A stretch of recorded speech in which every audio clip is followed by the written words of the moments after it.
And drilled it. What? He drilled it. The Kansas State kid.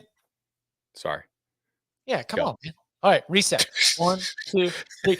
And welcome back to the Cover 3 podcast here on CBS Sports. That's Tom Fornelli. That's Bud Elliott. I'm Chip Patterson, coming to you live at youtube.com/cover3 and everywhere you get your podcasts on demand. Thanks for hanging out. Smash that subscribe, smash that like, and come and join us in the chat, a.k.a. the Cover 3 Tailgate, which, by the way, hold on. Let me see. Somebody had already had it. My guy, I hear you. I've got something like, I don't know, 22 items deep on my things I want to talk about. UTSA, what happened? That's not the only what happened that we have. And in fact, you know what? Let's just jump right into it. It is 11:33 p.m. Eastern time. As Bud just mentioned, Kansas State just booted it through the uprights to retake the lead against Kansas in the Sunflower State Showdown. SMU is currently tied. Duke is currently tied with SMU 21-21 with 3 seconds left. We got, Colorado's locked up with Cincinnati. A day that was slow to warm has just been absolutely on illegal substances from Section 336, like ever since, I don't know, the third quarter. So let's start with the what happened, because Texas A&M 38, LSU 23, the Aggies improved to 5-0 in SEC play, 7-1 overall. We later in the show, when we do tomorrow's top 25 today, we're going to do, rankings, thoughts, where the Aggies move to, where LSU falls to. We've got the quarterback change. I mean, we just have so many different pieces to pull apart from a back and forth heavyweight matchup here. Tom, do you think that Marcel Reed should start the rest of the season for Texas A&M? No. I think that it is pretty obvious now that what Texas A&M does is it benches its quarterback, keeps him sidelined for a few games, brings him back, and then he balls out, and then he starts to play poorly again, and then you bench him again, and then you bring in the other guy who will ball out. So you play Marcel Reed next week until he starts playing poorly, and then you bring Wegman back in, and so on and so forth, and that's how Texas A&M wins the SEC. But do you think that this was a part of the commentary during the switch, preparing for Marcel Reed, the potential of Marcel Reed, and then getting caught off guard with Marcel Reed coming into the game? LSU's defense was playing really well. Do we lay some fault at their new rock star hire, Blake Baker? Do we think that this exposes an LSU defense that was playing hard and pretty well coached, but ultimately maybe doesn't have the personnel of the very best LSU defenses that we've seen in recent years? How do you look at what Texas A&M was able to do in the second half? Because they can't play gotcha surprise in every big game. I guess they could against Texas, but I don't think you're going to win the SEC title. I don't think you're going to go far in the playoff playing gotcha surprise. I have a lot of different takeaways here. First, Marcel Reed did come in and give them a major spark, obviously. Wegman was not playing well. I mean, 6 of 18 for 64 kind of begs the question, why did you not do this a little? 6 of 18 for 64? Mm-hmm. I mean, that's kind of insane to say, but he really just looked off the whole night. LSU was getting some pressure on him. Mike Elko in the sideline interview said they needed to go to somebody whose mobility gave them a chance to withstand the rush. And indeed, he did. I mean, he only threw 2 passes, right? One was an absolute dime to an open guy, obviously, but certainly a nice ball. But his legs did open up the offense quite a bit, both him running it and also the threat of his legs, I thought opened up the A&M, some of that wide zone game they were doing. It looked like they were able to just kind of get like an extra little half hat because the defense had to account for the quarterback's legs, and they ran downhill pretty well. I was very impressed with the physicality and how A&M moved LSU off the ball once they put Reed in there again. Probably because it just widens the surface a little bit because you have to account for yet another guy who can potentially hold on to the football. So I thought that was really a major key in this game. And look, yes, we probably I don't think we've overestimated LSU's defense. I don't think we've ever said it's like elite or very good. It is improved from last year, but it's still not an amazing defense. It still couldn't get enough stops to beat USC. Like they certainly have given up a good number of stuff at times this year. But also, like A&M's defense, they turned it on in the second half, and they made some nice adjustments. But A&M won this ball game, scored 38 points. They had less than 400 yards. Right. Well, all right. Honestly, so did you see adjustments, or Yeah, I you did. see Nuss unraveling? Like, where do we also lay the credit and the blame when it comes to Nussmeier, who we had even said for a couple weeks now, he makes some throws. You're like, hey, buddy. Kind of guesses sometimes. Yeah, and it absolutely backfired here. I thought A&M did a nice job to take away the stuff between the hash marks in the second half. If you look at it, LSU would kind of widen them out, and they were kind of throwing in the middle, and then the guys would take and run with the ball after the completion. There weren't a whole lot of like real deep stuff from LSU in this game, but they had explosive plays. When CJ Daniels goes out and he's wearing the boot on the sideline, that kind of just eliminates another guy who they have who can really play on the outside. So Anderson is really like just a slot guy, and so it's Lacey and who? Chris Hilton, 5 targets, 36 yards. Xavion Thomas, 6 targets, 22 yards. Daniels, like I said, he got hurt after only 2 targets, 2 catches. And A&M basically made them funnel the ball outside the sticks and to the outside stuff. And like that's where at least 2 of the picks came, I think, because the third one was kind of weird over the middle ball. And they also started to get a ton of pressure.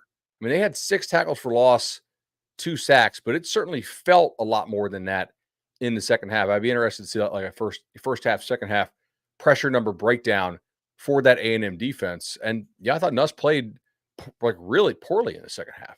Ultimately, like I don't know on some of those picks, like is that the new receiver you had to put in when Daniels went out? Like, did he run the wrong route or something? I don't know, but like clearly, like 3 picks is not covering yourself in glory there if you're Nussmeier after a huge first half. The guy threw for what 405. That's yep.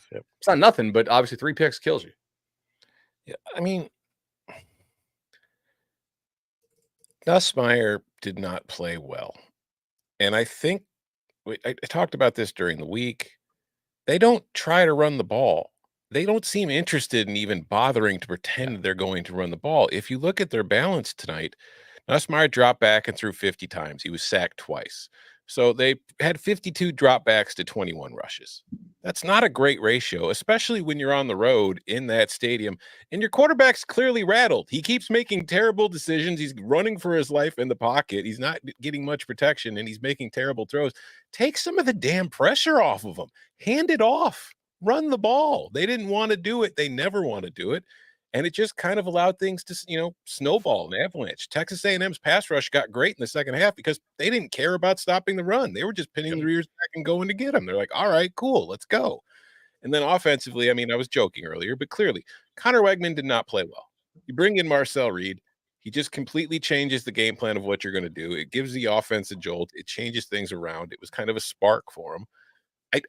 I think that if you look at this team, though, they are still led by their defense. I think the defense won them the game tonight. Marcel Reed was great. He came in and he made plays and he helped them score points, but it was forcing those turnovers. It was getting on Nussmeier's ass. It was doing all of that stuff that won the game for the Aggies, and it's why they are where they are right now, where they're at the top of the SEC competing to get to Atlanta for the championship game. So this was a great performance for the Aggies. Like I think back to that opener against Notre Dame, and this team looks entirely different. And it's not just because of the Wegman to Reed thing. I just think the defense was great that night, but I also felt like Notre Dame's offense was just horrible.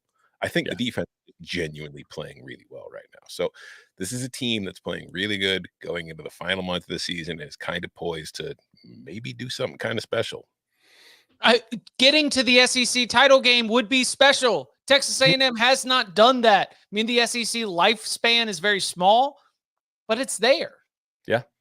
It's right there for them. So, credit to Mike Elko. This is going to sound like a huge shock. I think Mike Elko can coach up some defense. I know that's a real stretch. I know that's a hot take, but not totally stunned at that one. Duke's going for 2. Going for 2 in the win? Yep. They're going to get it? What do you think? Come on, let's all bet right now. I I don't think they get it. I love the call though. Timeout. Well, yeah, I mean, you're going to have to go for 2 beginning with the next overtime. So if you have a 2-point play that you love, why don't you run it and never give SMU the opportunity to run the 2-point play they love? Right. Like there's probably 1 2-point play that you rep in practice quite a bit. Run it now. And with Malik Murphy, it should have options. Yeah. So I mean, he's not a great runner, but like he is big. So like down there, he could barrel his way in. Hard to tackle. You know? Yeah. That's what I'm saying. Like, yeah, out in space, give him the choice. And don't worry, you're just asking a college kid at 11:43 p.m. to make the right decision. What could go wrong? Not a damn thing. Look, I mean, you got to key the read in the right way. You may got to make sure the receiver doesn't get bumped off his track. Like there's a lot of stuff that could go wrong, Chip. Yeah, there's a lot of things that could go wrong. Just go ask Garrett Nussmeier.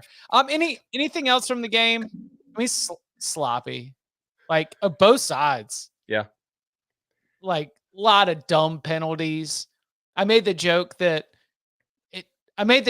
Brian Kelly was going to bang the table again, and then right after they showed the clip of him banging the table again because it's yet another scenario of LSU being unable to put an opponent away in part because of their own mistakes. So take that as a narrative, spin it forward. LSU doesn't play next week. They're back in action hosting Alabama. We'll get to the Crimson Tide maybe in a little bit. That game was just sad. I don't have a lot of like strong takes there, but I still think that LSU the rest of the way can course correct after what was a bad second half in College Station. Dukies lose. That looks a little like PI to me. I don't know about you guys. That left hand wrapping around. I've never seen pass interference in my life. Can I just say, though, one of my favorite moments of all time college football will always be the snap hitting the holder while he wasn't looking on that field goal attempt. Yeah, and that was right after the pick. I mean, it was like everything was just coming apart. Yeah. I was dying with that. They had missed 2 field goals already. They had 4 field goal attempts, and they came out with 3 points. That's being a good teammate. He knew his kicker had missed 2 kicks. He didn't want him to have to miss a third. He was saving him from that. He's like, all right, I know what I'm going to do. And he's like, what? I didn't know the snap was coming. Oh, no, that's my fault, guys. It's a good teammate. Never mind. I don't even know. Like 13 minutes is too early in the podcast for this. Maybe I'll put a button in it. Put a pin in that. Shout out to corporate speak. Momentum's real. Okay. Yes. Yeah. Especially with college kids. Yeah. Because that was momentum, right?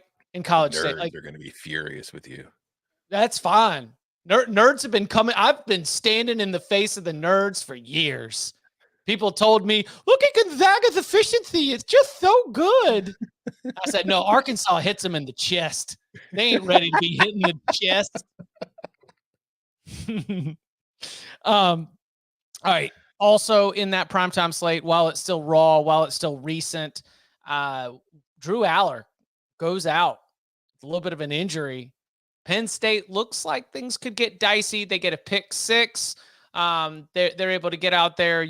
We've seen Pribula all year, but now he is tasked with being the QB1 at least for a half. He guides them to a 28-13 victory. Tom, what'd you see out of the Nittany Lions as they remain undefeated even while losing their starting quarterback? It was a very similar story to what was going on in College Station at the same time, in that, Wisconsin had the lead late in the first half when Aller is sacked and he hurts what I believe was his ankle. He goes limping to the locker room. He doesn't come out. Bo Pribula takes his place. And I mean, it was ready-made to order for Wisconsin. Like, they had a chance. They had the lead. They're facing a team that's backup QB, and they looked like they were ready to maybe go on and get this upset. But then Penn State's entire offense changed because Pribula's in over Aller, and Wisconsin's defense just kind of lost control of the game. Although their offense really didn't do anything to help them. Like, Penn State's defense was phenomenal tonight. That has been the case for them all season long. They didn't have many sacks, but they had the 5 tackles for loss. They held Wisconsin only 4.3 yards per play. They really weren't able to do anything. They had I think off the top of my head, they had 2 decent passing plays, long explosive plays. But other than that, they really didn't do anything. Braden Locke threw a horrible pick 6. And so, like, for Penn State to be able to overcome that on the road, that situation, and kind of win with ease, winning by 2 scores, I think says a lot about them because if you watched Penn State in recent years, you feel like this is the kind of game where they sometimes trip over their own feet and lose. Mm-hmm. Especially, you look at like, hey, we can go next week. We got Ohio State coming to town. This is a great opportunity for us to kind of, cement ourselves in the conference. And then they lose the game they're not supposed to. But that didn't happen tonight. They were able to overcome it. It's in an odd way, like his numbers overall were not spectacular. But I feel like Andy Kotelnicki, like he would never admit this. But I bet you there was a part of him that was kind of excited to have Pribula coming in because it allows him to use a whole part of his offense that we saw him run all the time at Kansas that he isn't really able to utilize with Aller because while Aller is mobile, he's not like a running QB.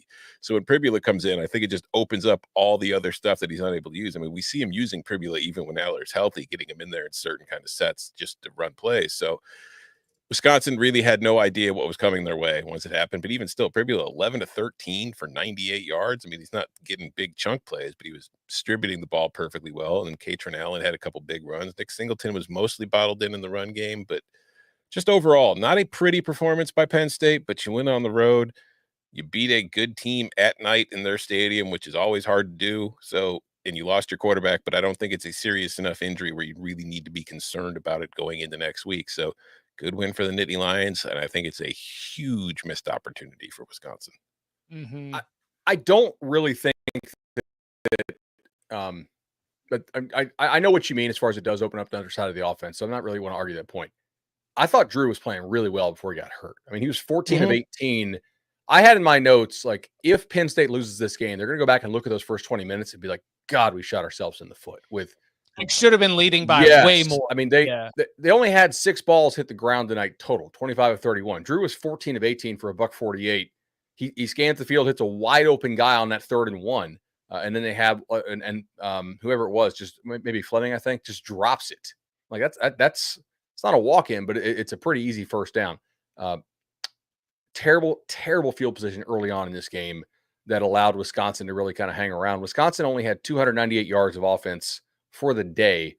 I mean, Penn State just kind of did like whatever they wanted, but whatever they wanted within the constraints of, hey, you have really bad field position and you lost your quarterback here. But they looked physically different than Wisconsin did. And I think after watching Northwestern today, after watching Rutgers last night against USC, it does sort of, for me, put those recent Wisconsin wins in greater perspective. Like, how good is Wisconsin? How fixed is Wisconsin? Or maybe some of the teams that they've played just have some real issues, which maybe some of the both, right? But I thought Penn State, like, to me, that was pretty impressive to go and pull away with your backup quarterback. I mean, no reason to knock Penn State for doing that. Like, but moving forward, Depth, baby. Well, all right. Can they beat Ohio State without Aller? Yes. We'll get there. Nebraska almost beat Ohio State. Penn State could beat them without Aller. Can they? Sure. Will they? I doubt it. No, but I probably not.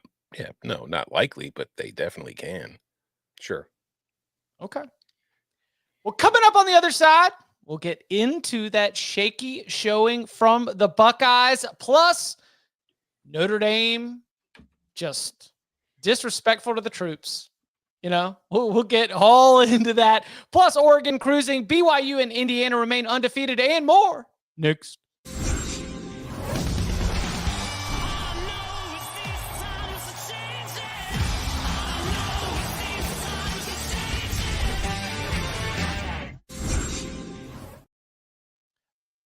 Back here on the Cover 3 podcast. Thematically, I guess we should stick right there with Ohio State.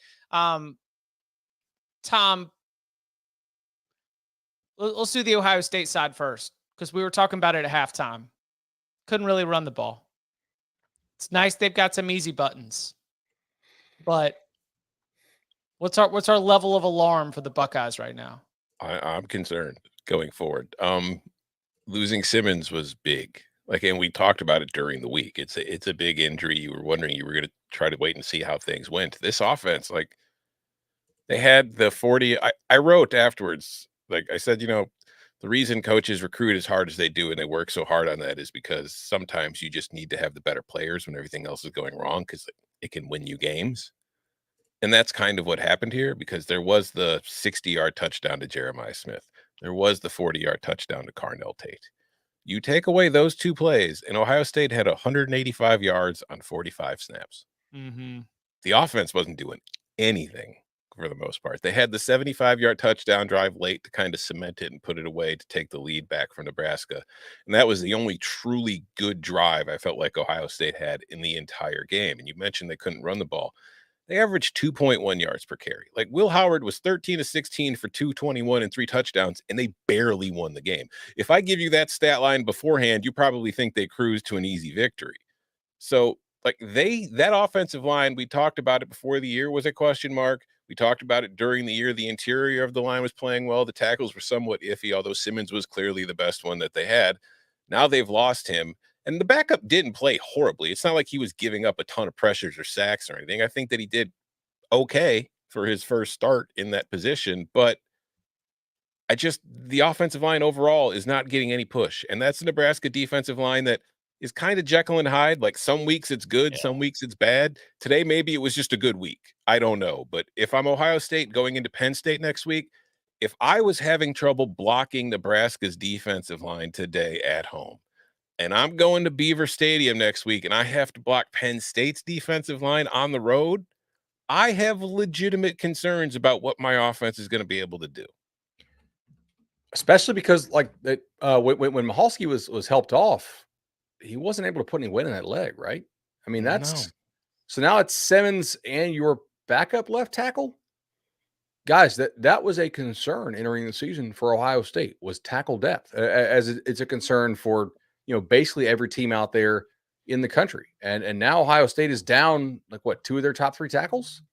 Mm-hmm. That's gonna be a problem. If he's seriously injured, that's probably a fatal blow for Ohio State in terms of their biggest goals of the season. Look what Georgia did to Texas, right? Penn State next weekend, that's gonna be really hard. Nobody look at how bad Alabama struggled. Like Alabama had to reinsert a banged up left tackle against, is it USF? One of those early games. Thinking back a month, right? Like they just really couldn't move the ball, and they had to put the kid back in because the backups just couldn't play. We'll like I don't know how they're going to do this, but certainly like it's not good. Credit to Nebraska, by the way, for playing almost like a service academy tempo today. I mean, they held the ball for 36 minutes. You gave me Will Howard's stat line, and it was crazy efficient. But Ohio State ran like 46 plays. That's insane. I'm certainly concerned about the Buckeyes because personnel matters. Who's on the field, who's in the medical tent, it matters. That's going to be tough.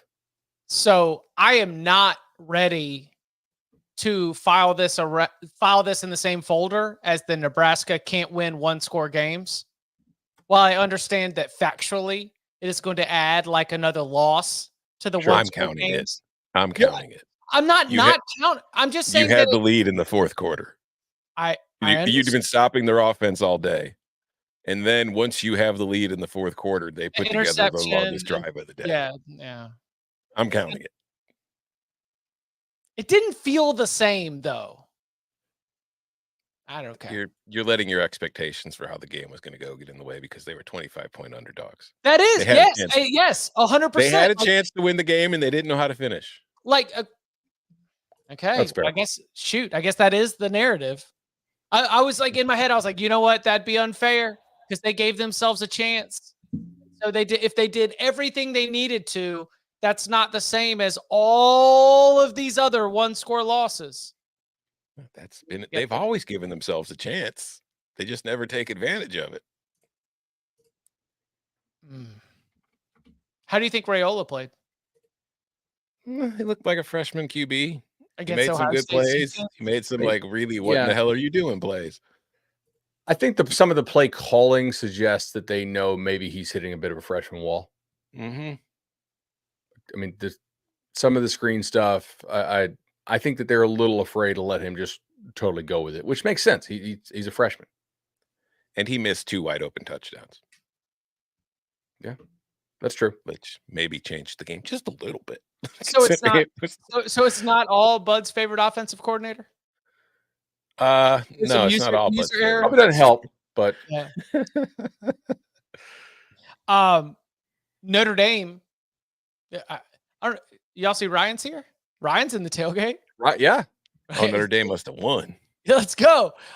He said earlier there's a team that was able to beat that was able to win with backup tackles. You know, it was the Notre Dame Fighting Irish. They absolutely mashed Navy. Mm-hmm. Like, Tom, do you walk away more impressed? I mean, you locked it up as your Twitter tip of the day. You were across the board on Notre Dame. Did it even exceed your expectations? I mean, I didn't have them winning by 37, but I knew that was very much in the realm of possibilities because we saw last year what they did to Navy. They beat them, 42-3. Yeah. I just don't. I think. Listen, the service academies are great stories this year because before today they hadn't lost. They're ranked. We could talk about them for a conference title. We could talk about them for a playoff berth. But the fact of the matter is, they're still service academies. So when they go up against a team like Notre Dame with the kind of talent that Notre Dame has, like, reality is going to set in far more often than it won't. Like, once in a while, maybe they get the upset, but usually they don't. And a lot of times it goes very poorly. And we saw they hadn't turned the ball over for like 7 years before today, which is very strange because with option offenses and all the pitches and everything that they do, they tend to fumble the ball a lot. But Navy'd only fumbled the ball 3 times all season. But then they go up against a defense that's very fast and forces them to speed up and play at a tempo that they're not used to playing. And all of a sudden, Blake Horvath's throwing pitches straight into the dirt. Like, that's what happens when you put those guys under pressure because they're not used to, if you look at the schedule they played against, they haven't been used to facing that at any point this year. So they got to see it really close and personal today, and they screwed up. But they also made some good plays. Like Blake Horvath had the really long touchdown run. That's what they're trying to do. They're just, one guy misses an assignment, and bam, they could break off a 50-yard touchdown on you. And we saw that a couple times. It's just over 60 minutes, unless they control the ball the entire game, 51-14 is what's likely to happen. Tom nailed it. I mean, we talked about this a lot. Navy had only faced one like decent offense in Memphis and had faced a lot of really bad offenses. Like, credit to the Irish for not getting in a hole and not just doing something silly and just, like just having wide open guys, making Navy's offense earn it. And then Notre Dame's offense basically just went out there and did like what Memphis offense did, which is Navy's defense is just personnel wise, they don't look great. Right. Physics compared to the Irish, obviously. Yeah. Like, what one team is bigger, faster, stronger? No doubt. So it was. Tom and I did the CBS Sports HQ hit at halftime of the noon games, and we were like, they're running through a mother's face right now. Like, they're just like, hey, Tom, I almost said it. Chip did not say that on HQ, though. I mean, who was producing? So I don't know if Boney would let it fly. Yeah. I don't know if they've got a dump button there, but it was at least, it wasn't a link situation. But I was going through it in my head, and it almost came out, and thank goodness I was able to put the stop on it. Let's stay inside the state of Indiana because Taven Jackson had to start this game, and at the start of the game, I don't know how it was looking. We got 3 and out, got a pick. Things are not looking fantastic for the Indiana Hoosiers. But then Indiana defense comes up with a pick 6, and then Indiana gets another interception. Pons is the same player. D'Angelo Pons gets both of these interceptions. And then Indiana's offense decides to make an adjustment. They said, we are just going to run the ball downhill. Mm-hmm. We are going to get out here, and we are going to be physical at the line of scrimmage. We're going to keep this clock moving. We're going to keep the ball out of Will Rogers' hands. And Indiana goes on to win by 14. It was a box score where they had, at through 20 minutes of play, they had less yards and less first downs.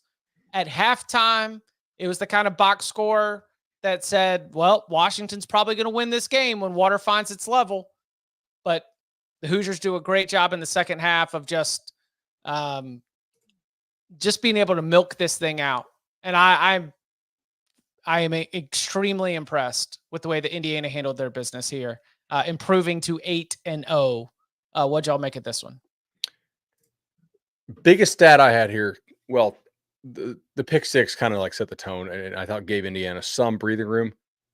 Washington had 0 tackles for loss against a backup quarterback. Like operationally, it just looked like not always clean, but not disastrous.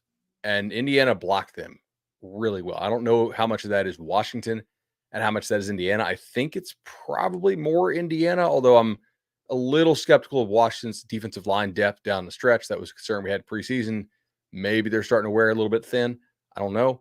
But I thought Indiana you would think like somebody would mess up some kind of call with the backup quarterback in there. And they didn't. Like nobody came clean on anybody. And that to me, that tells the tale. You're able to run the ball that much, and Washington like never shoots a gap, never comes clean, and just stops you to make it like 2nd and 13. I was pretty impressed. They play hard. I mean, they're well coached. I mean, like that's the thing is, yeah. like, that was the thing I wrote for CBSSports.com. As like, I don't know, the team that was well coached, won at the margins with good running and defensive playmaking. Yeah. Well, to be fair, I think Washington's well coached too. I just think that Indiana is a better football team at this point, and I think that what's the takeaway from this for me is, I mean, we knew Indiana what it's capable of doing when it's feeling good about itself, when everything's going its way, because again, they hadn't trailed all season long.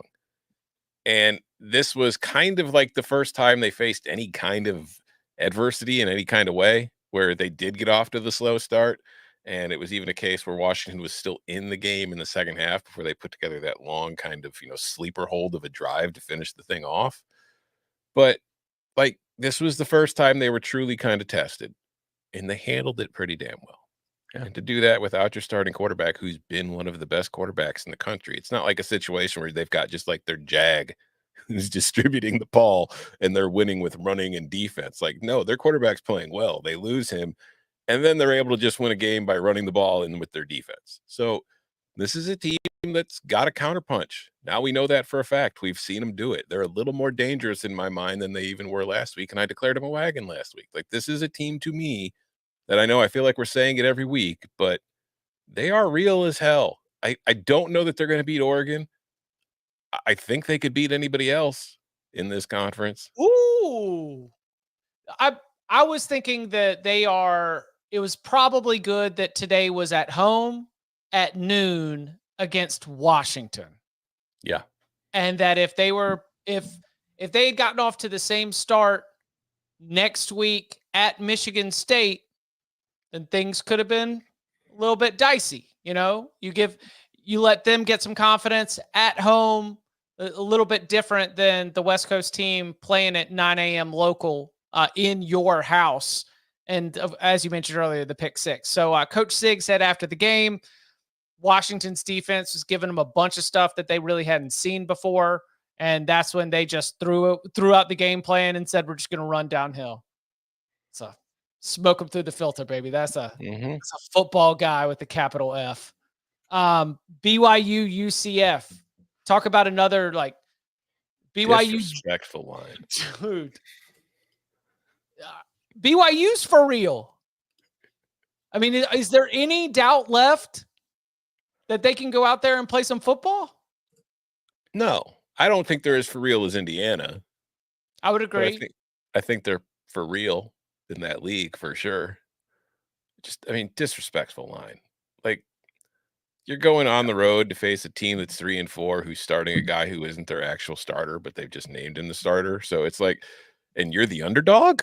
You're undefeated? It's like, what the hell? I mean, there's a reason I took them in the money line sprinkles, and yeah, they are a solid football team. Jake Retzlaff, he is not, I don't think he's incredible, but I think that he does enough kind of gamer, moxie-ish kind of plays to keep them in and just give them an edge. I think that they can run the ball mostly effectively, if not brilliantly. And I think defensively, they're not. They haven't been awesome, but they were good enough early before the quarterback changed for UCF to at least make it so that the game was out of hand once UCF's offense got going. Yeah, like that's the thing. Like I look at this team, and at some point, somebody's going to put up like 45 to 50 points on them. And will they be able to keep up? Like defensively, I worry about them. If they're not forcing turnovers, I don't think that they're anything too special. That's probably fair. I mean, still, like this was in theory a good matchup for UCF, though, right? Like UCF wants to run the ball. That's why you made the change from Jefferson to Brown. BYU's rush defense has not been great this year, and this is a win BYU should be commended for. Like going to UCF, I'm not saying it's like the hardest place to play, but it's still not an easy place to play. Well, the bounce house, baby. Yeah, right. And I get it. Like you could tell me, hey, like UCF coming off like 2 backbreaking losses, that sucks, blah, blah, blah. And I get it for sure.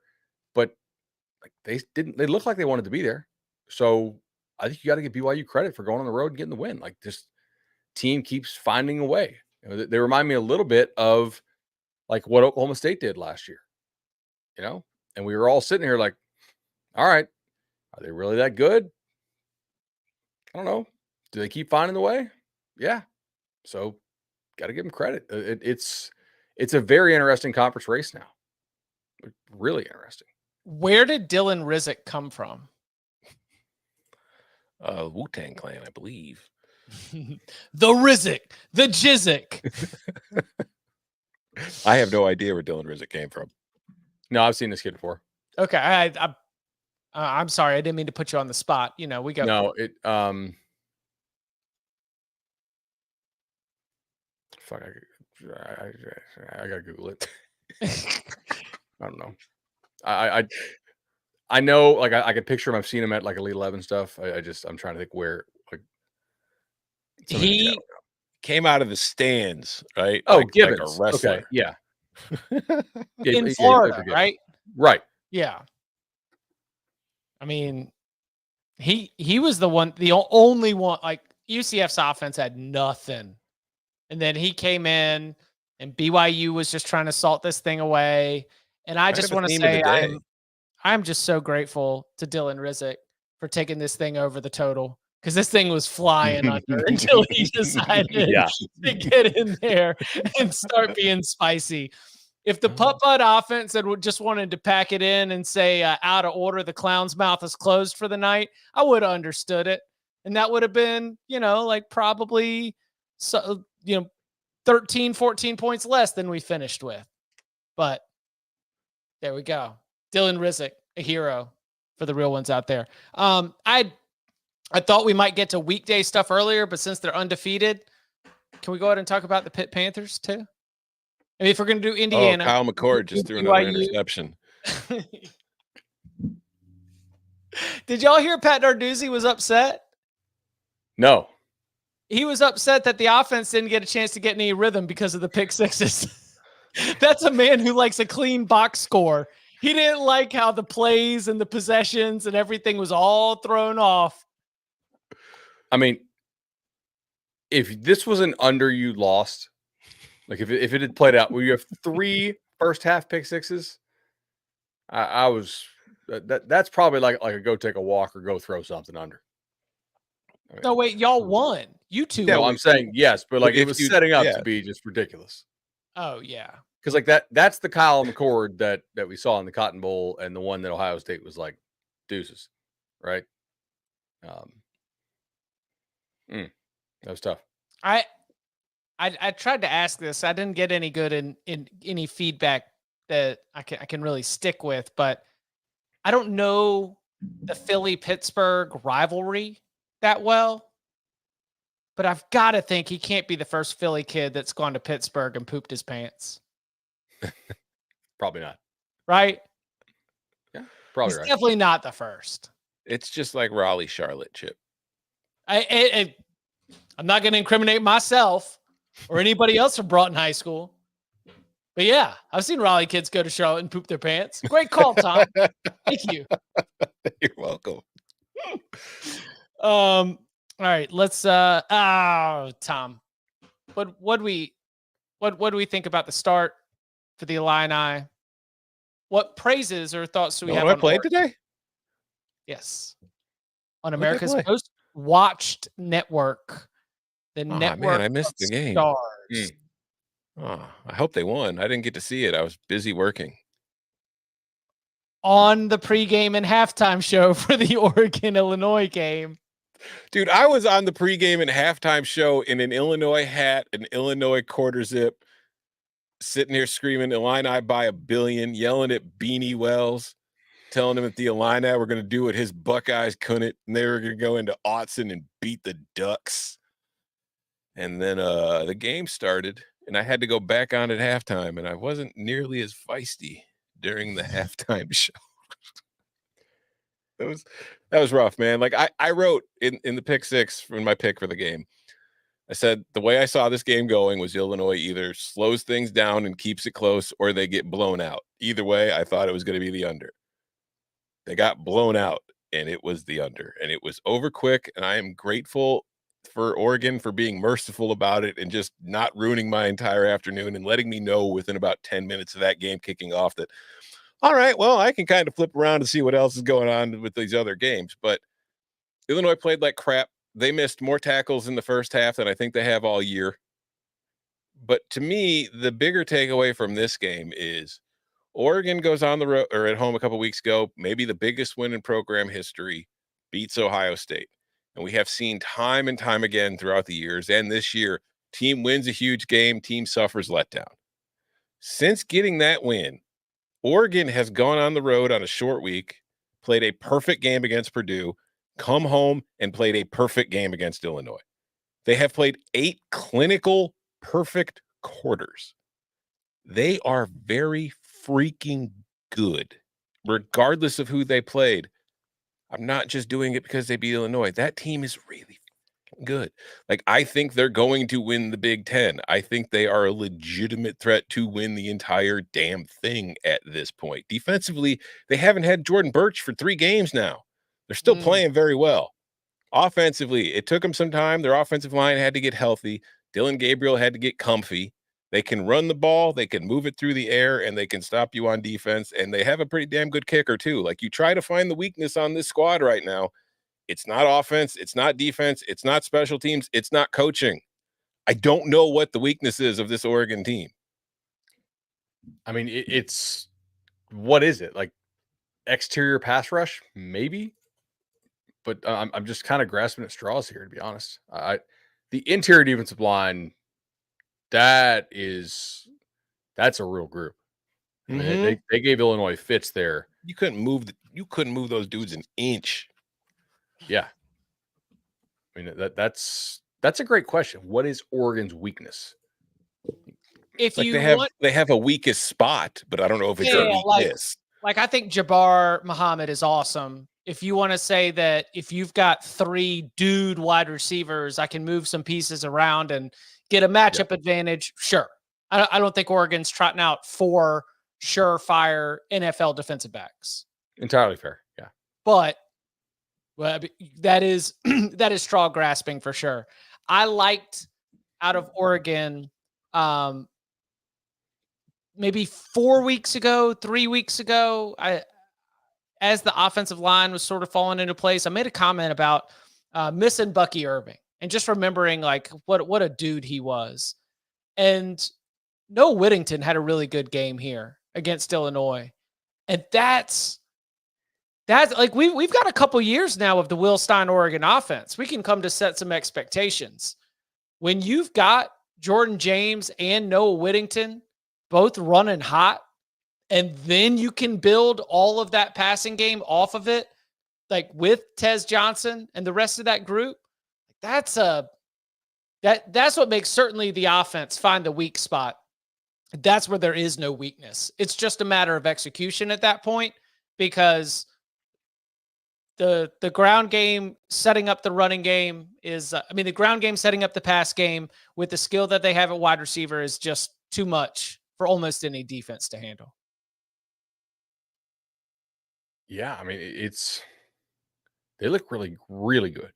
That also Illinois forgot to tackle the guys after the 6 yards today. Yeah, they could. They missed a billion tackles. That was tough. Mm-hmm. But, coming up on the other. Oh, go ahead. Anything else? Say you look at the rest of Oregon's schedule. It's at Michigan next week, which we'll get to them later. Maryland, at Wisconsin, Washington. Are they going to be like? Are they going to sweat for the last month of the season? They're going to have to just work on stuff or whoever they play in the Big Ten championship game. That's right? what I'm saying. They're just their games are going to be over at halftime. The special plan against Indiana, yeah. Mm-hmm. Which is why we will continue to be on Oregon first halves and not full games. Because just like I said all damn week, UCLA happened, and so did Michigan State. They just they put them away, and then they chill, and that's good. Because look, Dante Moore is going to need to take the reins at some point, so he'll get those snaps in. Chat wants to talk more Pitt. I thought Pitt came out. They were sharp. They had a classic Narduzzi game. Cord through three pick sixes in the first half. That's kind of how that game played. Sorry. No. Pitt fan is angry. We're spending more time talking about the number one team in the country than Pitt. Can't imagine why. If you find it a national show that talks more Pitt than us, say it. Go listen to it. My thought and what because I tell you how it ended up being a double slap in the face when I got asked hey, we might need something on this Pitt-Syracuse game. Are you going to be able to write it? I was like, all right, well, that's cool. Because as I've always said, having the over in a game that you might have to write is the work hedge, because an over means the game goes longer. And if you're going to lose sleep, at least I'm going to win the bet when I have to stay up and write this thing. So no, it's the double slap. I'm staying up to write this thing and it doesn't go over. But what I wrote essentially was a lot more of spinning it forward than trying to talk about how this individual performance exemplifies everything that is amazing about Pitt. Instead, it looks at the whole picture of what they've accomplished to this point and the opportunity that is ahead of them. We just watched SMU go to overtime with Duke. That game in Dallas is a game that Pitt can win. They are going to play host to Clemson a few weeks later. That is a game that I think Pitt can win. And I think Pitt can win that. And when they get to the end of their schedule and they're playing at Louisville, and they're playing at Boston College, I saw both those teams play. Neither one of them wanted to win, Nope. And so I do see that scenario where, as much as everybody drums up this Miami Clemson or this Miami Clemson SMU, I just think Pitt's going to be a factor. So it's exciting. It is very, very exciting for Pitt football. The 2021 ACC champions are very much still a factor, still undefeated as they move forward with their schedule. They will be at SMU next Saturday. Chip just mentioned all of the ACC afterthoughts, but left up. Wake Forest winning at Stanford was huge win. It was. They won today? Okay. Mm-hmm. Yeah. They needed it desperately. They needed it real bad. And Stanford had a chance, but interceptions. It was, Bud, you wouldn't believe it. Wake's defense won the day. In a game where both 2024, nobody sees any of it coming. in a day when both quarterbacks were handing out interceptions like donations, it was the Wake defense that won the day. So anyway, coming up on the other side, the top 25 will be reset. Where do we expect Texas A&M to land, LSU to fall, and more of the changes? It's tomorrow's top 25 today. Next. CBS Sports HQ, giving you college football coverage unlike anyone else. We're talking Big Ten. Pre- and post-game coverage. Are you encouraged with the way that this team responded? Along with breaking news. A lot of movement in the rankings this week. Highlights and expert analysis. That streak could be in jeopardy here. Sure. What was your main takeaway from this game? How impressive was his domination? That really changed the football game. Let's go ahead and have some more fun. Another wild ending. The chaos continues. Turn to CBS Sports HQ.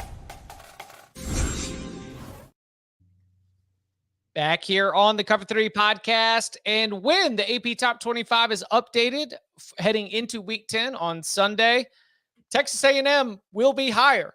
Well, my question is, first, what is your expectation? And two, what do you think should happen? Because for much of the season, Texas A&M's rankings ceiling has been a head-to-head result against Notre Dame, because Notre Dame loses to Northern Illinois.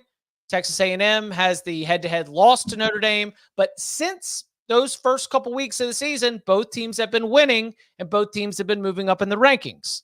After Texas A&M's win against an LSU team that was ranked number 8 in last week's poll, Tom, let's start with will before should. But how do you think it ends up falling for Texas A&M? Top 10. There must be 4 SEC teams in the top 10 at all times.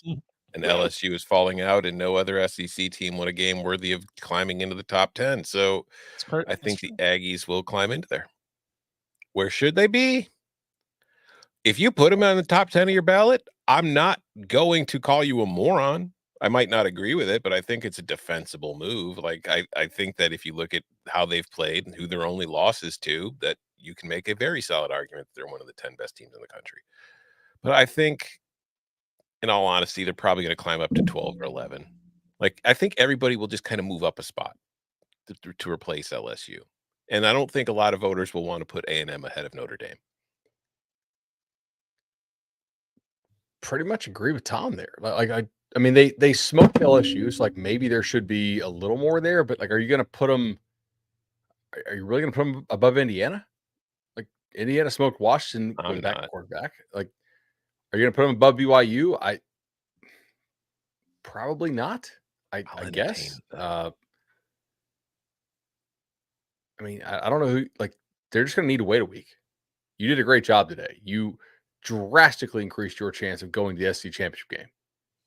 But to move up, like, you're going to need some of these teams ahead. Like, and luckily for them, some of these teams ahead of them play each other.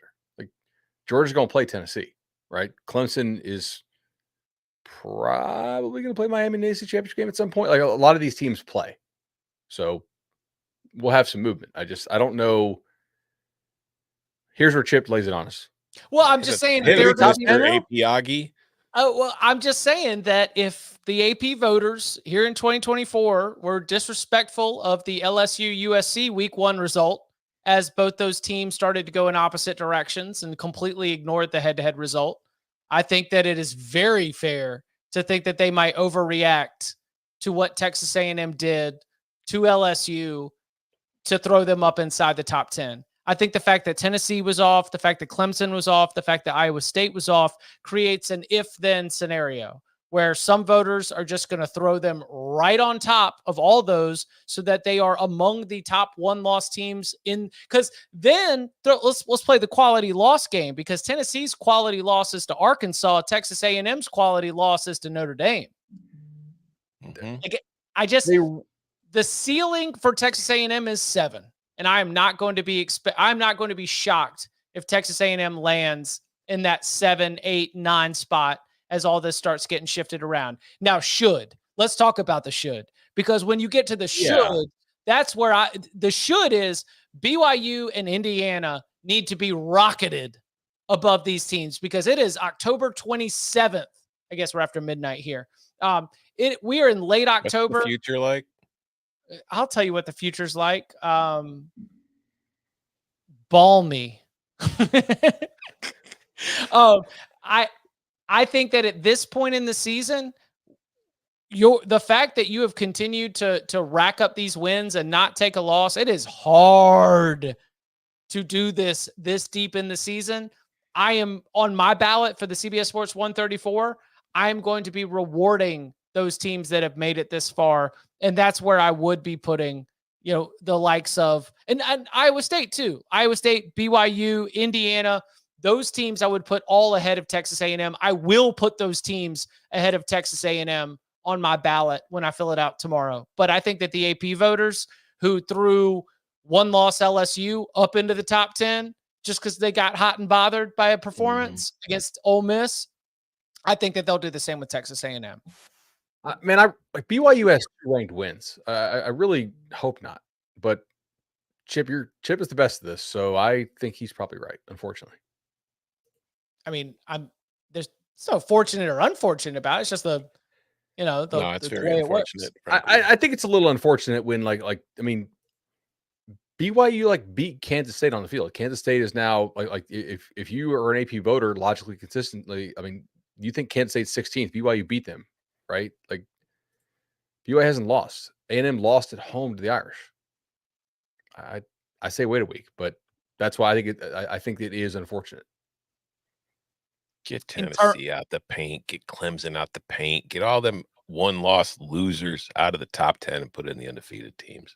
That's kind of where I'm at. We are deep enough into the season that I would like to see results. But what are you worried about? They're going to lose and you can just bump them down to 23 next week? I mean, come on, just put them up there. Jay Melty Melt in the tailgate. Shout out to Jay Melty Melt. He says, what does Wazoo have to do to get ranked? And my answer is just finish out this daggum game and win. I have tentatively positioned the Cougars for 22nd in the updated AP Top 25, noting that they are currently in action. Unfortunately, they are only up by 2 as the second half has started. But if they are, in fact, a 7-1 team on Sunday morning, then, I do think Washington State, which was 26th in the voting last week, should be due for breaking into the rankings. Are we running out of teams to rank? Yes. Yeah, I quickly. The Colorado-Cincinnati winner will be ranked. Yeah. I know what Wazoo needs to do to get ranked. Stop rating other conferences, you monsters. Mountain West alone. I mean, look at the teams who were left or who received votes last week, and they all lost. Yes, pretty much. I know. What, one exception so far? Mm-hmm. Well, South Carolina didn't lose; they just had a bye week. Yeah, and they're not going to get moved in based on. I've got Illinois remaining in the rankings. I don't know if they'll do it. I mean, they've lost twice to top 3 teams. Can't keep a team lost twice to top 3 teams. If you're going to leave home, LSU. No, Ole Miss, they play in the right league, Chip. They were supposed to be there. So I've got LSU falling just ahead of Ole Miss. LSU at 18, Ole Miss at 19. I've got Navy falling out. I've got Missouri falling out. And this is honest. I'm going to be completely transparent with y'all. I'll get a chance to revisit this once all the games are done. But as I was just trying to get it done, I did not have, Bud, to your point, an answer. I know Vanderbilt was barely 25, but they took Texas all the way to an onside kick. I'll say this. I think Vanderbilt will still be on ballots at number 25. Did Georgia State beat App? No, App won. Okay. I'm just trying to think maybe if Georgia State had beaten App, then that loss that they took looks a little better too. I'm just trying to make the case, but I see where you're going with that. I kind of agree. Well, do you knock Texas down at all? Let's see. No, because what are you gonna do? Jump Miami ahead of them? Yes. Miami won by 3 scores. Texas nearly lost to Vandy. Not nearly lost, but Texas played a much closer game to Vandy than they probably should have if they're going to be the number 5 team in the country. This is my problem. It's just because you win doesn't mean you should get to stay where you are. People should look at how you played. What my Penn State, Ohio State, Texas, Miami, 4 teams in the top 6 that at a point in each of these games was a 1-score game. but it was different, right? Because you've got the Texas scenario where you're kind of leading and controlling, up by a couple scores, and then Vandy makes the charge in the last 20 minutes. You've got the Miami scenario where it's like really tight, but it doesn't feel tight. And then all of a sudden they pour it on late. You've got Penn State, obviously, as we discussed earlier. None of those performances were emphatic. I think poll inertia will leave them mostly in the same spots. Poll inertia. I like that. That'd be a good stripper name. It would actually. No, Cody. We stepped on the chip. Now coming to the stage, inertia. Everybody give a round of applause. All right. Missouri gets bounced, obviously. Yeah, Missouri gets bounced. Navy gets bounced.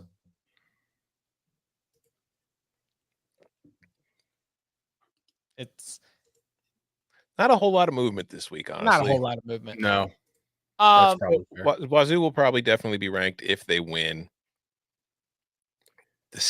Does South Carolina sneak in on a bye? I know. It's just will the voters be super impressed by South Carolina's practices this week? They might. I mean, this could definitely happen. Historically, you need to be 26th within 30 voting point. It needs to be within the range of you were actually on half of the ballots. There's 60.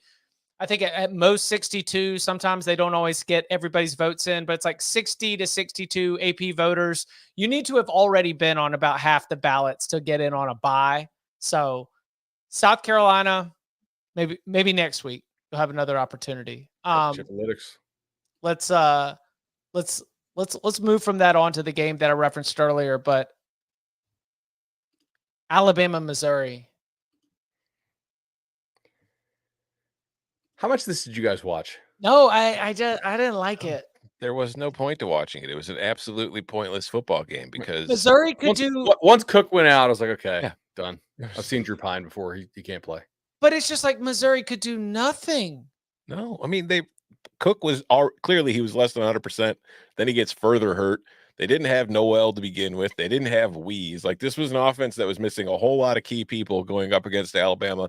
And then Cook got another, it's a hand injury. So the curse of the hand injury or the epidemic of the hand injury for quarterbacks continues as another one has been suffered. So rest in peace, Brady Cook. But just no, this game, it happened. And that's really all that we need to say about it. Alabama won 34-0. Drew Pine.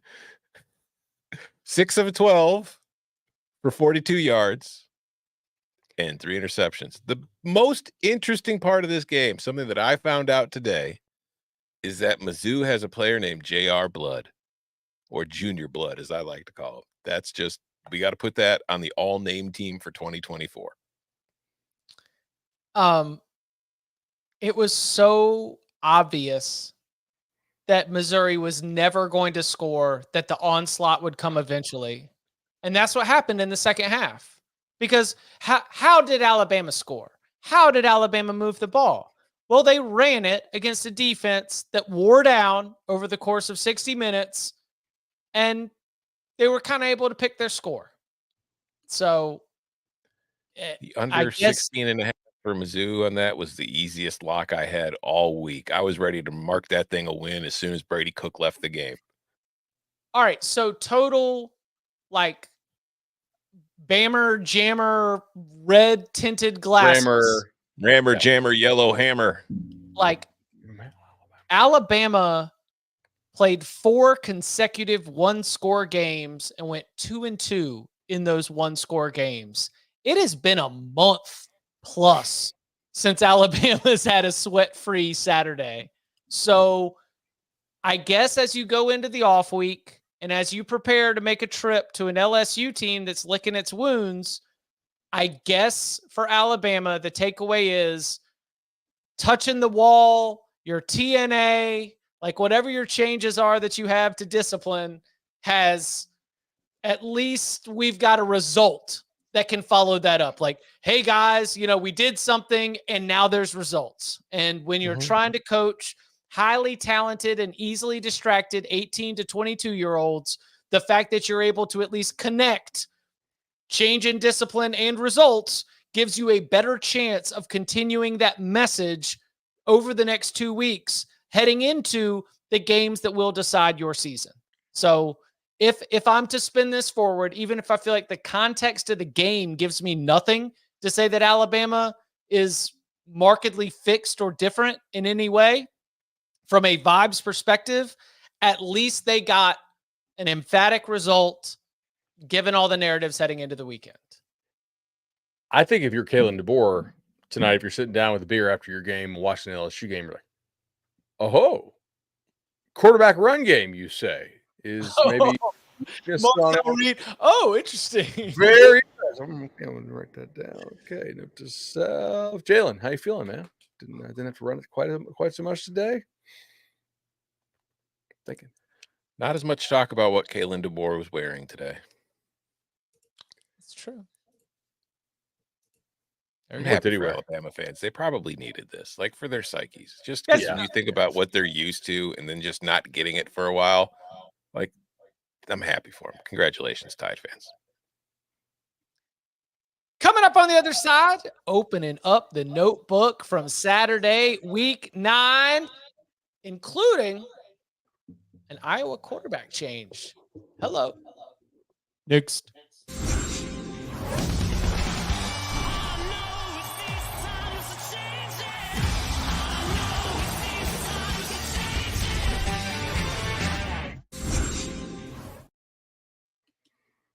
Back here on the Cover 3 podcast, we did say if there was ever going to be a time to trot out Brendan Sullivan, wouldn't it be for the revenge game against Northwestern?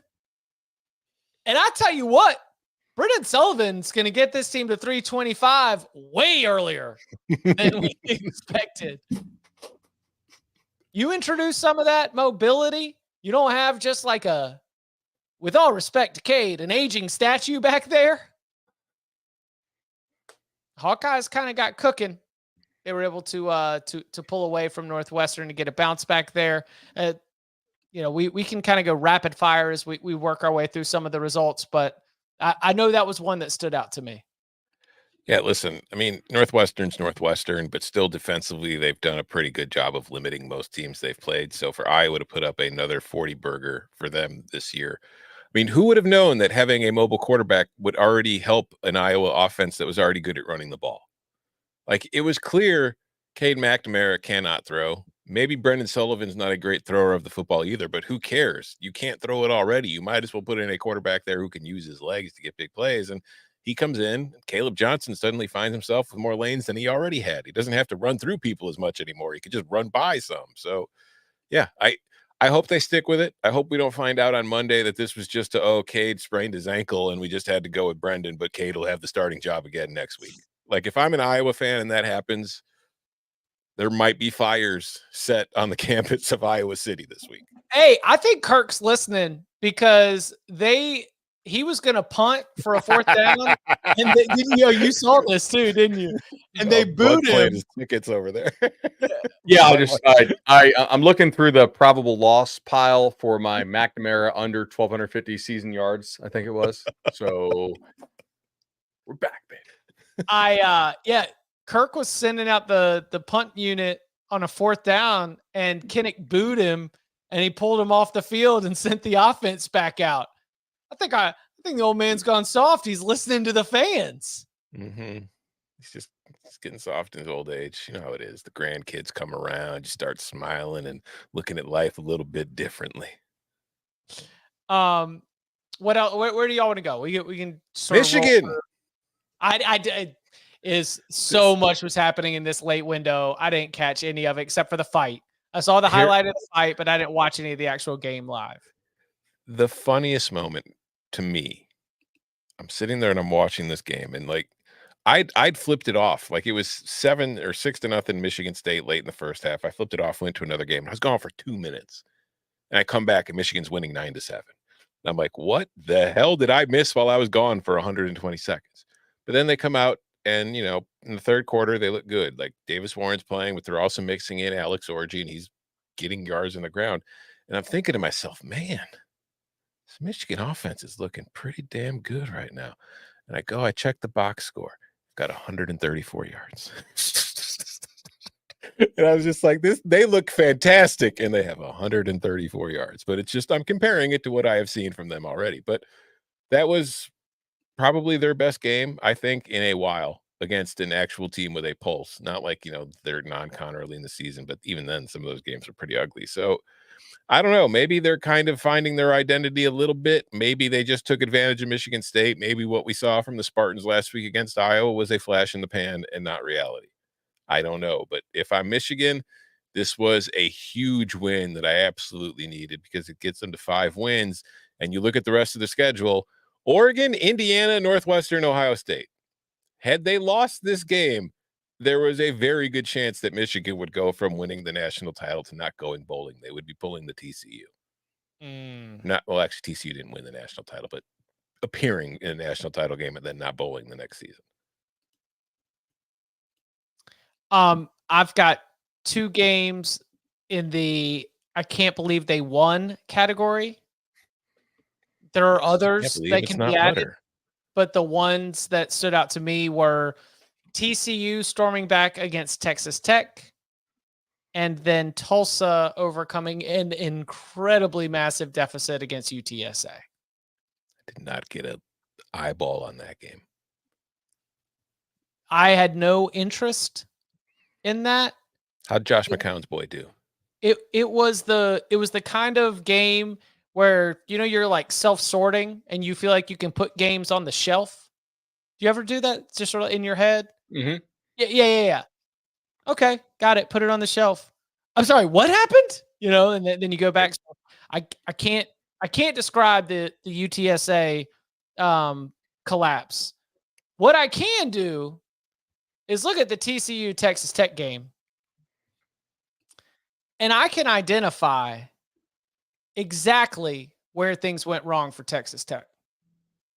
And that is trying at all to be functional with open field tackling.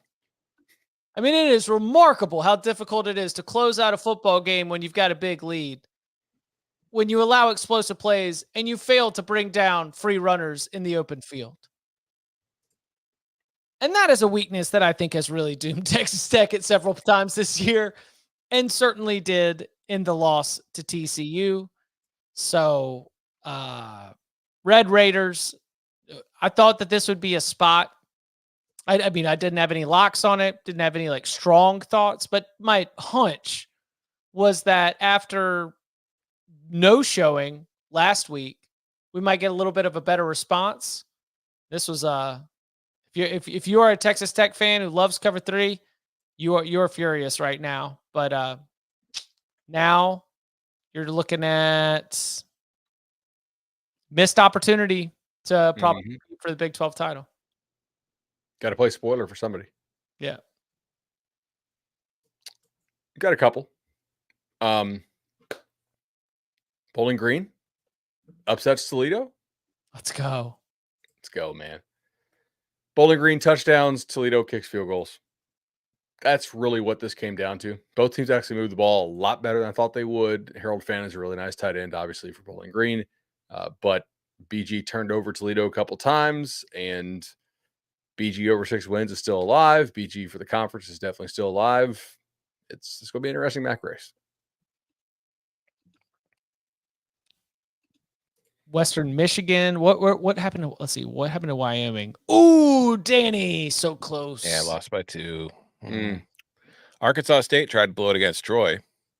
They were up 23-3. They hung on to win 34-31, needed a touchdown late. That would have been added to I can't believe they won. Chip's Heels had 10 sacks. Yeah. And Jahvari Ritzie. Back. Jahvari Ritzie also having the big man touchdown, taking it the other way was pretty great. I'm seeing that. Yeah. You might remember Jahvari Ritzie. He had like 3 sacks in the season opening win against Minnesota. I mean, somebody actually asked me, I was like, yo, all that time that Kamon Rucker was out, they were like, well, what's the big deal? Can he really fix UNC's defense? I don't have any evidence that K'Mon Rucker can individually fix UNC's defense, but I do know that since he returned to the lineup a couple games ago, the numbers of tackles for loss and sacks have increased. So it's crazy to think that on a defense that has some issues, having one of your few special pass rushers might not only impact individually with their own production, but with the whole team. It's crazy. Absolutely crazy. Mac winning at Virginia is interesting because I'll be more interested if Mac beats Florida State. Because you'll probably do if you're going to have 10 sacks against UVA. You'll have 14 against FSU. I'm this is all vibes related. We have as many wins against Florida State as Mac Brown does. And Virginia has at times been a little bit of a thorn in Mac Brown's side. If Mac comes out of, the devastating loss, like the player passes away, the one that they'd been doing all the honoring him for his cancer battle. And that's in the Georgia Tech game. They go into the off week. They hit the reset. They come back. They win at Virginia. They follow it up with a win at Florida State. There's a path where they go on a little bit of a run here, finish this season and with 6-7 wins and feeling way better about the state of things than if this had totally bottomed out, which was absolutely possible when you consider everything that has happened since the first quarter of the James Madison game. So I'm going to wait until the Florida State game before I'll, try to decide which way this is going to go. So they're announcing the contract extension tomorrow. I'll take us back to Friday night while you boys were in bed. Now I was staying up to watch. Shout out to UNLV for actually doing a good job of taking Ashton Genty away. He finished with 130 yards. He averaged 3-something a carry. They pretty much hemmed him in. They did everything they could. They just didn't win the game. So it'll be interesting to see how that goes. But then I just wanted to yell at Lincoln Riley for a minute, if that's cool. Oh, yeah, let's do it. Because USC won by 22. Everything is fixed. It's the fourth quarter. You're up 22 points. All right? Game's over. Your defense has been on the field for 76 snaps. A defense that has lost its best pass rusher. A defense that lost its best linebacker. A defense that has been losing players pretty often, damn near every single week at this rate.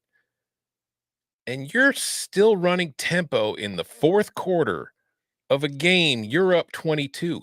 You wonder why you keep blowing leads late in the game. It's called a play clock. It's called a play clock, Lincoln.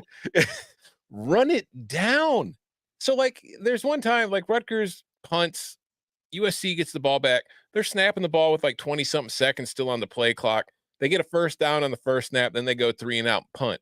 The defense was just on the field for a 15-play drive that ended with a turnover on downs, and you run 4 plays, take 2 minutes off the clock, and send your defense back out there. The defense that's been beaten and bruised up. He had him out there for 89 snaps. If he had just run the damn clock down, the game's over. You're saving your defense some snaps. You got to play next week. Stop playing PlayStation thinking you need to score on every damn snap, dude. Think of the details, man. This is why you keep losing these games. Sorry. I had to get that off my chest. No, I think that was appropriate. Team that actually beat USC, Minnesota, smokes Maryland. Big turnovers early, kind of set the tone. That was huge. What else do we have here? And that was got to have it for both teams. FSU Miami. Obviously, FSU's offense completely sucks, and Miami did whatever they wanted there. If I'm a playoff team watching that, that's probably the second game where I'm okay, this is how Miami's offense may try to play teams that have some real defensive linemen. Not saying that that's a weakness. I mean, look, everybody's better against kind of pro body defensive linemen. But FSU got a lot of success against Cam Ward tonight. Now, Miami ran the ball really well, and they're one of the highest rushing success rate teams in the country. Martinez ran really well. I think that team is improving. But that was kind of worth noting, I guess. Not that we want to talk playoff too early. No, not right now. Not like this. Not like this.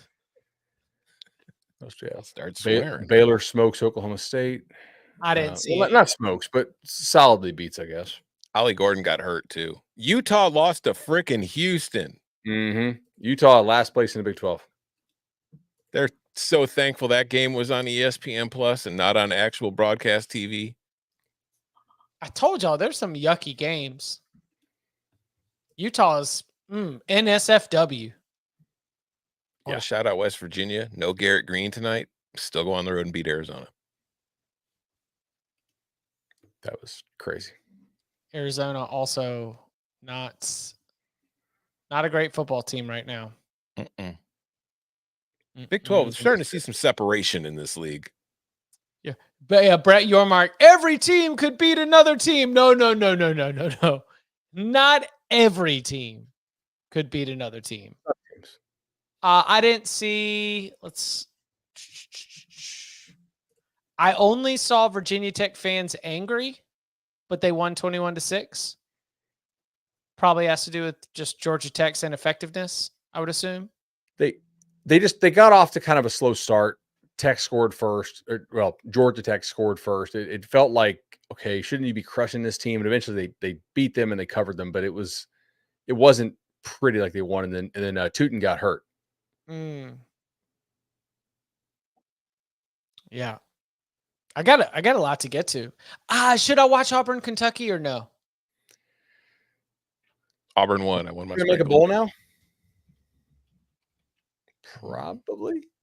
Maybe. They turned Hugh back into the old Hugh. 3-5. They got Vandy, UL Monroe, A&M, Bama. So they need to get 3 of those 4. Maybe not. Maybe not. Hugh told reporters this week, he said, you guys are going to keep messing around and turn me back into the old me. And then all of a sudden he's coaching from a hospital bed again, winning games. Hugh is back. We need him seriously. We need him to win a game where the ball's bouncing off the helmet of a defender directly into a wide receiver's hand to go running. This won't be. Sorry, go ahead. I was just gonna say that's a reason to hire a coach. Anytime you can win a game with bouncing off the helmet catches. This won't be over by the time we get off the air, but congrats to Colorado making a bowl. Yeah, defense played well tonight. That's that Colorado in the top 25. They're in the mix for. I'm genuinely shocked they weren't already. I just figure with all the media love and attention that they were getting last year when they weren't good, I would think that when they were actually good, you might start getting more votes, but they weren't getting any. That's fair. That's fair. All right. We will be back on Monday with a pun further review, more notes from the week that was, and we will turn our attention ahead to week number 10. Woo, boy. Playoff rankings coming soon. Y'all ready for some Tuesday night shows? Tuesday night. Wee! First one's election night. Jeez. Hey, if you want to get... At least we didn't have to do a pre-college ball playoff ranking show like ESPN did like 2 weeks ago. Like what? Like you guys are... Oh, when they were preparing maybe us? They sold it. I don't want to... obviously we all have to do lots of stuff, but... This is what the rankings might look like 3 weeks from now. I was like, Did you watch? I almost wanted to watch it. Just no, see, like, God, what no. they were doing. Okay, all right. I'm gonna put a map up. I was watching baseball. I'm gonna put a map up, and I'm just gonna start having the touch screen, so I can tell you it's like, oh, and look, here we go, Texas A&M. All they got to do is win. What's the guy's name? Is like real hyperactive on election night. He does all the map stuff. Oh, the MSNBC guy. People like fall in love with him every 4 years. Yeah. Steve something. Okay. Stevie Matt Boy. That's his name. Boy. No, Matt Boy. Yeah, I'll be Matt Boy for the first rankings reaction, and I'll just on the fly draw up a little map of all the different schools, and we can move them around and touch it, turn them different colors. And guess what? Surprise. It always ends in Georgia. All right. We will be back on Monday. Chat wants a little more Boise UNLV. Boise defensive line destroyed UNLV up front. Like ultimately, even though they bottled up Genty, and I know we kind of got off track on this, so I will give the chat a little more. Boise D-line stepped up in a major way and just caused all kinds of problems for Hodge-Malik-Williams. That's kind of your game there. And Madsen made a lot of good plays with his legs, both in terms of running and also scrambling around and finding guys. That's Chat wants Ball State talk. Big win. Congrats, guys. I did not catch That's this MAC today. football. Did you guys there's no way you guys got eyes on this. No. Okay. You kidding me? Bro, come on. I'm hurt. You think I'm not watching Northern Illinois and Ball State on a Saturday afternoon? Come on, man. Like Ed Reed said, I'm hurt, dog. All right, we will be back on Monday with the Bud Further Review, 11 a.m. Eastern Time. And you can follow him on Twitter at Tom Fornelli. You can follow him at Bud Elliott 3. You can follow me at Chip_Patterson. Gentlemen, thank you very much. Play